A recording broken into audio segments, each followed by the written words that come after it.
حضرت شیخ عبد القادر جیلانی رحمۃ اللہ تعالی علیہ کے پاس ایک غریب شخص آیا، غربت کا مارا، دردوں کا مارا، غموں کا مارا ایک غریب شخص آیا جو صبح کھاتا تھا شام کے لیے نہیں ہوتی تھی، شام کو کھاتا تھا صبح کے لیے نہیں ہوتی تھی۔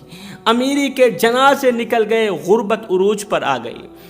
آ کر کہنے لگا، یا حضرت میرے گھر میں غربت نے اس طرح دھرنا دیا، میرے گھر میں غربت کچھ اس طرح آ کر بیٹھی کہ اٹھنے کا نام ہی نہیں لے رہی۔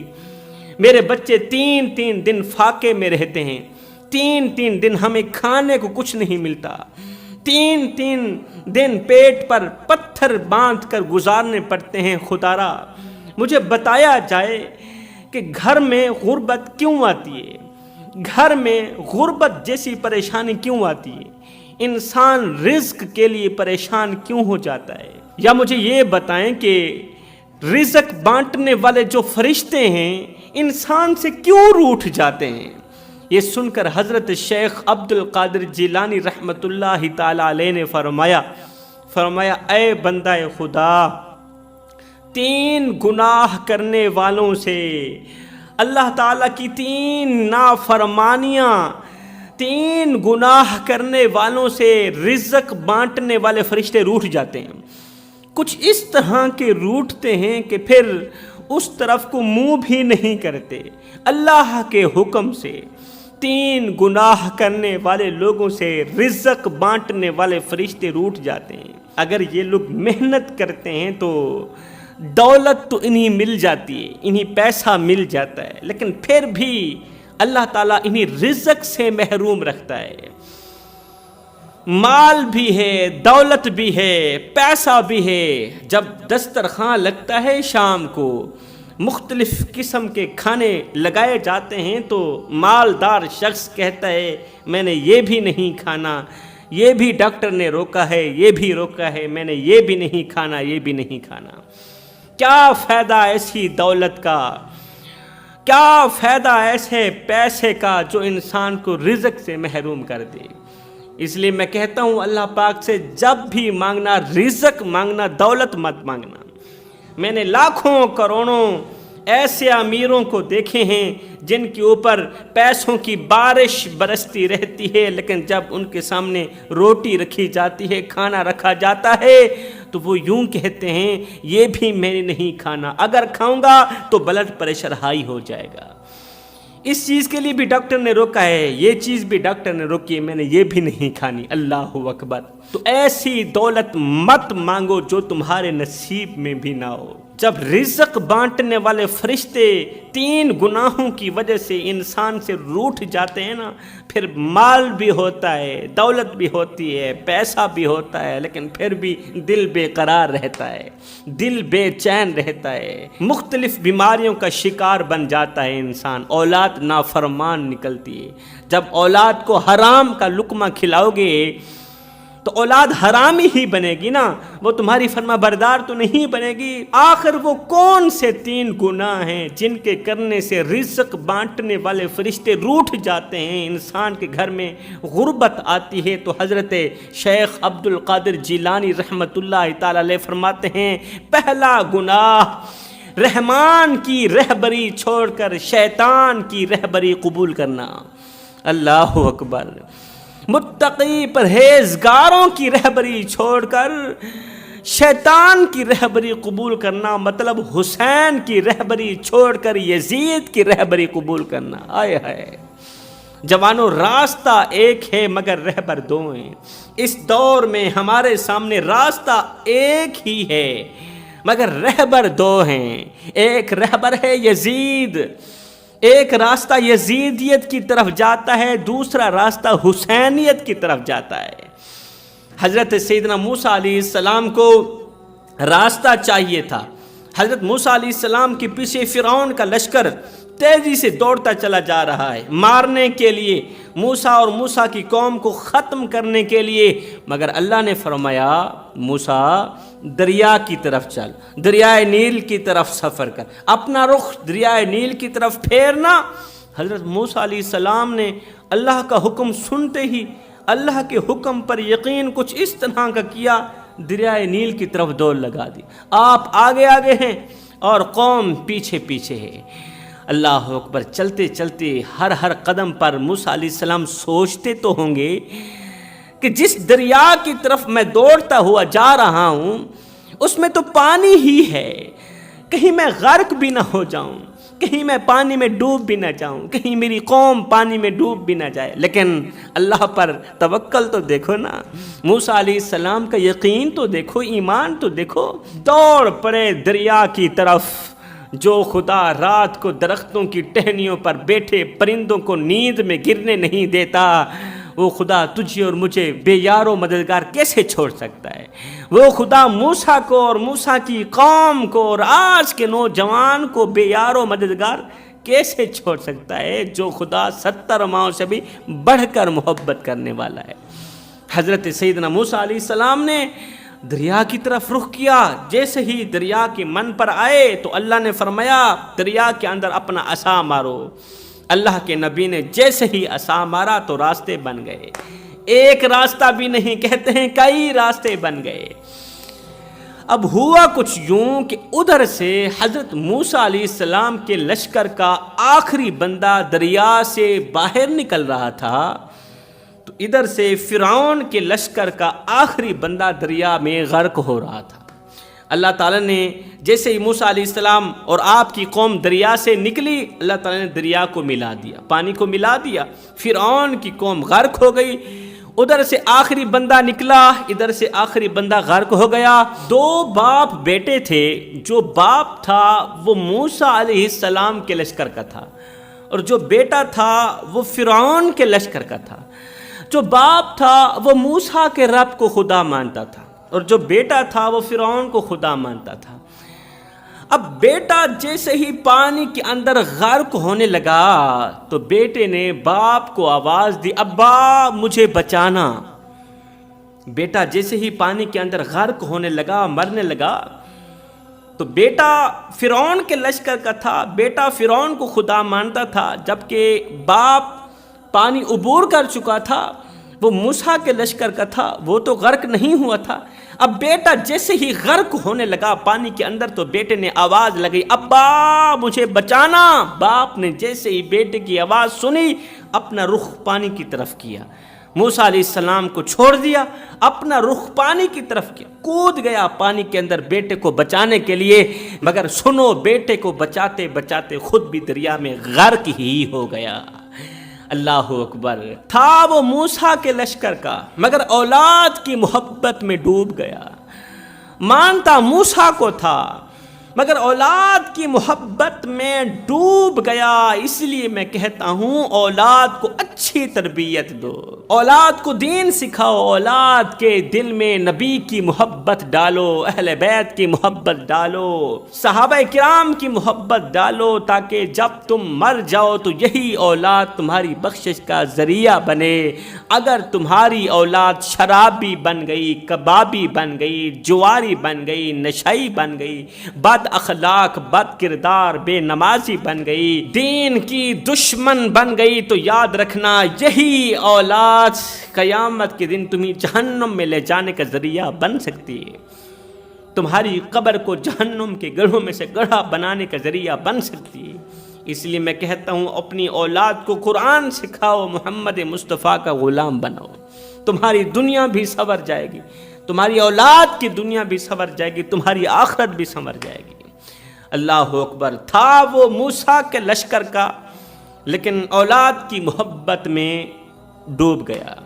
اب راستہ ایک تھا جوانوں، راستہ ایک تھا، رہبر 2 تھے، ایک کی رہبری میں ڈوب رہے ہیں، ایک کی رہبری میں نجات پا رہے ہیں، ایک کی رہبری میں ڈوب رہے ہیں اور ایک کی رہبری میں نجات پا رہے ہیں۔ جوانوں، راستہ آج بھی ایک ہی ہے مگر رہبر 2 ہیں، ایک رہبر یزید ہے، دوسرا رہبر مولا حسین ہے۔ اب دیکھنا یہ ہے کہ تو جس راستے کا مسافر بنا ہوا ہے اس راستے کا رہبر کہیں یزید تو نہیں ہے، تو جس راستے کا مسافر بنا ہوا ہے کہیں اس راستے کا جو رہبر ہے وہ یزیدی ٹولہ تو نہیں ہے۔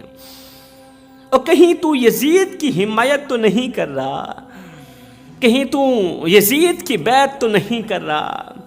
اور نادان، اگر تو نے یزید کی ہی بیعت کرنی تھی تو پھر لا الہ الا اللہ کا اقرار کیوں کیا تھا؟ اگر تو نے یزید کی ہی حمایت کرنی تھی تو پھر کلمے کا اقرار کیوں کیا تھا؟ اگر تو نے یزید کو ہی اپنا باپ ماننا تھا، اگر دل میں یزید کی محبت ہی ڈالنی تھی تو پھر نماز میں اللہم صلی علی محمد وعلی آل محمد کیوں کہا تھا اور کیوں کہتا ہے؟ یہ کیسی نماز ہے، یہ کیسی دوستی ہے کہ نماز میں نبی کا نام، نبی کی آل کا نام، نماز میں حسن و حسین کا نام، نماز میں علی کا نام، اور دل میں یزید، نماز میں اہل بیت، دل میں یزید، نماز میں حسین، دل میں یزید۔ یہ کیسی نماز ہے؟ اس طرح کی نماز نہ پڑھا کر۔ نماز کو تیرے جیسے نمازی کی ضرورت نہیں ہے، قرآن کو تیرے جیسے ناپاک کاری کی ضرورت نہیں ہے۔ تو نام لیتا ہے حسین کا، نقل کرتا ہے یزید کی، تجھے شرم نہیں آتی؟ حسین کا نام لے کر یزید کی نقل کرتے ہوئے تجھے شرم نہیں آتی؟ مرنے کے بعد اللہ رسول کو کیا منہ دکھائے گا؟ جب جنت میں داخل ہوگا، جب تک حسن و حسین کے سائن نہیں ہوں گے تب تک تو جنت میں نہیں جائے گا، کیونکہ حسن و حسین جنتی نوجوانوں کے سردار ہیں۔ جب سرداروں کا حکم نہیں ہوگا تو پھر تو جنت میں کیسے جائے گا؟ تو پھر جنت میں جا کر حسین کو کیا منہ دکھائے گا کہ ساری زندگی میں یزید کی حمایت کرتا رہا؟ شرم کر، ہن دل تے ہاتھ رکھ، سچ سچ دس ہے مسلمان دا مطلب کیا؟ میں کہتا رہتا ہوں جب انسان مر جاتا ہے تو پھر اپنا پرایا بھی مرے ہوئے انسان کا چہرہ دیکھنے آ جاتا ہے، اپنا پرایا بھی آ جاتا ہے دیدار کرنے کے لیے۔ میں نے کہا دنیا والے تو تیرا دیدار کرنے کے لیے ترس رہے ہیں، دنیا والے تو تیرا دیدار کرنے کے لیے تیار بیٹھے ہیں، کہیں ایسا نہ ہو اس چہرے کو دیکھنے کے لیے مصطفیٰ کریم تیار نہ ہو، اس چہرے کو دیکھنے کے لیے خدا تیار نہ ہو۔ ہائے، ہم نے تو کافور کی دھونیاں بھی دے ڈالی، ہم نے تو غلاف بھی چڑھا دیے، مدینے سے منگوائے گئے عطر بھی لگا دیے۔ خدا پاک کی قسم، اگر اس چہرے کو مصطفیٰ نے ٹھکرا دیا، اگر اس چہرے کو خدا نے ٹھکرا دیا تو پھر لاکھ عطر لگانے کے بعد بھی یہ چہرہ کسی کام کا نہیں ہے، پھر لاکھ کافور کی دھونیاں دینے کے بعد بھی یہ چہرہ کسی خاطے کا نہیں ہے۔ ایک بن جا میرے بھائی، حسینی بن جا، حسینی بن جا، تاکہ قیامت کے دن تو شرمندگی سے بچ جائے۔ وہ بہت بڑی شرمندگی ہوگی 1,24,000 رسولوں اور پیغمبروں کی امتوں کے سامنے، بہت بڑی شرمندگی ہوگی، خدا را اس شرمندگی سے بچ جا۔ تو فرمایا شیطانی راستہ اختیار کرنے والا شخص دنیا میں بھی مارا جاتا ہے، دنیا میں بھی تباہ و برباد، آخرت میں بھی ذلیل و خوار۔ تو فرمایا شیطان کی رہبری اختیار مت کرو، یزیدیت کی رہبری اختیار مت کرو، یزیدی ٹولے کی رہبری اختیار مت کرو، حسین کے ٹولے کی رہبری اختیار کرو۔ سبحان اللہ۔ اگر ایسا کرو گے تو یاد رکھنا رحمت کے فرشتے تم سے روٹھ جائیں گے، کیونکہ رحمت کے فرشتوں کو تمہارے جسم سے بدبو آنے لگے گی، بدبو آنے لگے گی۔ جب وہ تمہارا ناپاک دل دیکھیں گے نا کہ اس دل میں تو لعنتی یزید بیٹھا ہوا ہے، شیطان بیٹھا ہوا ہے، تو پھر وہ رحمت کے فرشتے تم سے نفرت کرنے لگیں گے۔ جب رحمت کے فرشتے روٹھ گئے تو بتاؤ رزق بانٹنے والے فرشتے آئیں گے؟ رزق بانٹنے والے فرشتوں کا آنا بھی بند ہو جائے گا۔ پھر تم اگر محنت کرو گے تمہیں مال تو مل جائے گا، پیسہ تو تمہارے اکاؤنٹ میں آ جائے گا، مگر سکون نہیں ہوگا۔ بیماریاں تمہیں گھیر لیں گی، مصیبتیں تمہیں گھیر لیں گی۔ فرمایا دوسرا گناہ والدین کی نافرمانی، والدین کو دکھ دینا، والدین کو درد دینا، یہ بھی گھر میں غربت لانے کے سبب بنتا ہے۔ آج ماں مولوی کے پاس بیٹھی ہے، باپ پیر کے پاس بیٹھا ہے، پیر صاحب کے قدم دبا کر کہتا ہے پیر صاحب کوئی تعویذ دو، اولاد نافرمان نکلی ہے، اولاد دکھ دیتی ہے، درد دیتی ہے۔ 2 سال پرانی کھانسی لگی تھی، پوری رات کھانستے ہوئے گزر جاتی ہے، تارے گنتے ہوئے گزر جاتی ہے، مگر نیند نہیں آتی۔ اور ایک اولاد ہے، اولاد نے کبھی حال تک نہیں پوچھا، ابا تو کس طرح کی زندگی گزار رہا ہے، اور تجھے بخار آیا تھا، کھانسی لگی تھی، ختم ہوا کہ نہ ہوا، تجھے کسی اچھے ڈاکٹر کے پاس لے چلوں۔ اولاد نے کبھی نہیں پوچھا۔ پیر صاحب دعا کرو، اللہ میری اولاد کو ہدایت دے، میرے سینے پر غموں کا بوجھ ہے، دکھوں کا بوجھ ہے، ساری رات دماغ میں ایک ہی سوچ گردش کرتی رہتی ہے کہ میں نے اولاد کے لیے کیا کیا اور اولاد نے میرے ساتھ کیا کیا، اولاد نے میرے ساتھ کیسی بے وفائی کی ہے۔ میرے سینے پر دکھوں کا بوجھ ہے، غموں کا بوجھ ہے، دعا کرو کوئی دکھ سننے والا مل جائے، کوئی سینے پر غموں کا بوجھ ہلکا کرنے والا مل جائے۔ لیکھاں وچ وچھوڑے رہ گئے، رو اتھنوں تھوڑے رہ گئے، کسے بھی میرا حال نہ پوچھیا، ہاتھ بھی میرے جوڑے رہ گئے۔ پتر ہن تے آ جا، ہن گل چالا، کیونکہ زندگی دے دن تھوڑے رہ گئے۔ لیکھاں وچ وچھوڑے رہ گئے، ہجر تیرا جے پانی منگے، تے میں خوہ نہ دے گینا، جی کر دے تنوں کول بٹھا کے درد پرانے چھینا۔ لیو یار حوالے رب دے تے میلے 4 دناں دے، اس دن عید مبارک ہو سی جس دن پھر ملیں گے۔ فرمایا تیسرا گناہ، بہت بڑا گناہ جو رزق بانٹنے والے فرشتوں کو ناراض کر دیتا ہے، رزق بانٹنے والے فرشتے روٹھ جاتے ہیں، انسان سے خفا ہو جاتے ہیں، رزق بانٹنے والے فرشتوں کو ایسے انسان کے اندر سے بدبو آنے لگتی ہے، وہ گناہ مال کے ہونے کے باوجود بھی دروازے پر آئے کسی ضرورت مند کی ضرورت کو پورا نہ کرنا، کسی سائل کو روٹی نہ دینا، کسی فقیر کو کھانا نہ دینا، بھوکے کو کھانا نہ کھلانا۔ مال بھی ہے، دولت بھی ہے، پیسہ بھی ہے، پیسے کی فراوانی ہے، ہر وقت پیسے کی بارش برستی رہتی ہے، مگر پھر بھی دل منحوس ہے، شومیت اندر کوٹ کوٹ کے بھر دی گئی ہے، مال کے ہونے کے باوجود بھی بھوکے کو کھانا نہ کھلانا، پیاسے کو پانی نہ پلانا۔ فرمایا ایسے انسان سے بھی رزق بانٹنے والے فرشتے روٹھ جاتے ہیں۔ تو فرمایا 3 گناہ کبھی بھول کر کے بھی نہ کرنا، اگر کرو گے تو یاد رکھنا تم سے رزق بانٹنے والے فرشتے روٹھ جائیں گے، ناراض ہو جائیں گے، اللہ خفا ہو جائے گا۔ اللہ جب ناراض ہوتا ہے روٹی بند نہیں کرتا جوانو، اللہ جب ناراض ہوتا ہے رزق بند نہیں کرتا، سورج کو حکم نہیں دیتا کہ فلاں شخص میرا نافرمان ہے، تیری کرنیں اس کے آنگن میں نہیں جانی چاہیے، نہ بندے نہ۔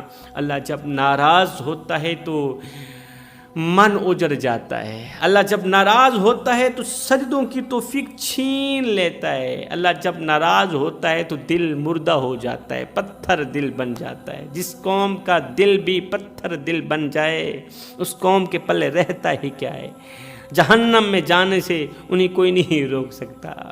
اس لیے میں کہتا ہوں اپنے آپ کو بدلو، اپنی زندگیوں کو بدلو، اپنے آپ پر غور کرو، تم نے کس کی پیروی کرنی تھی اور تم کس کی پیروی کر رہے ہو۔ اقبال کہتا ہے ہم کون ہیں کیا ہیں بخدا یاد نہیں، اپنے اسلاف کی کوئی بھی ادا یاد نہیں ہے، یاد تو کافر کے ترانے بس ہے نہیں، یاد تو مسجد کی صدا یاد نہیں، اور بنت حوا کو نچاتے ہیں سرے محفل ہم، بنت حوا کو نچاتے ہیں سرے محفل ہم، اتنے سنگ دل ہیں کہ رسم حیا یاد نہیں، اور آج ہم سب کی ضلالت کا سبب یہی ہے شاید کہ سب کچھ تو یاد ہے مگر خوف خدا یاد نہیں۔ میں دعا کرتا ہوں اللہ تعالیٰ میری حاضر قبول فرمائے، آمین ثم آمین، وما علینا الا البلاغ المبین۔